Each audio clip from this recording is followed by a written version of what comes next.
L'entrepreneur doit comprendre qu'on ne peut pas entreprendre sans communauté. Ça veut dire qu'il faut absolument bâtir sa communauté ou intégrer une communauté qui a déjà les valeurs que vous recherchez. Ça veut dire que nous, chez nous, on a le problème de la starmania. Les gens veulent devenir des héros de l'entrepreneuriat. Ça n'existe pas. Aujourd'hui, on nous parle de Elon Musk, qui est devenu le plus riche du monde.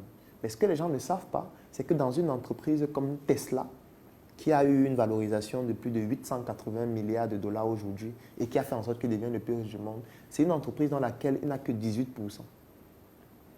Ça veut dire que tout le reste appartient à des investisseurs de plusieurs pays différents.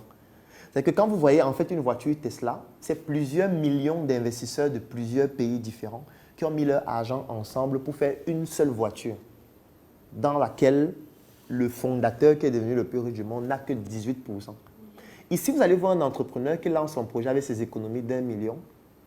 Il est médiocre parce qu'avec 1 million, on ne peut faire que des choses médiocres, du moins, sauf si c'est pour le début seulement.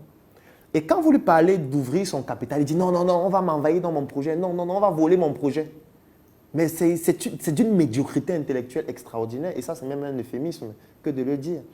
Donc, il faut que les entrepreneurs apprennent à créer leur réseau, apprennent à comprendre que 5% de 1 milliard, c'est beaucoup plus important que 100% de 10 millions. C'est de ça qu'il s'agit. Donc ça, c'est la deuxième qualité que l'entrepreneur doit avoir. Et la troisième qualité, c'est que l'entrepreneur doit comprendre qu'il doit se former infiniment. On n'arrête pas de se former. Et c'est ça une aberration de l'école. L'école nous a fait croire que quand on finit l'école, l'école s'arrête. Ça veut dire on va à l'école, on a son doctorat, on soutient, on est major, on fait la fête. Enfin, l'école est terminée, on peut commencer à travailler. Ça, c'est une bêtise parce qu'on apprend tous les jours. On doit se former tous les jours. Aujourd'hui, on parle d'intelligence artificielle. L'intelligence artificielle touche désormais à tous les secteurs d'activité. Aujourd'hui, si tu es un financier et tu n'as pas de connaissances en intelligence artificielle, tu seras bientôt obsolète, tu ne pourras travailler nulle part. Puisque désormais, c'est la fintech qu'on utilise dans toutes les... Donc, tu ne peux pas juste aller à l'école, apprendre ce qu'on a appris à l'école, arrêter là et te dire que c'est fini et je suis financier. Tu seras un financier stupide et au chômage, un professionnel au chômage ou un chômeur qualifié. C'est de ça qu'il s'agit. Donc, il faut apprendre tout le temps et se mettre à jour continuellement par rapport aux évolutions dans ton domaine d'activité ou de manière globale. Parce qu'un entrepreneur, par définition, c'est quelqu'un qui doit être pluridisciplinaire. Donc, voilà globalement les trois qualités.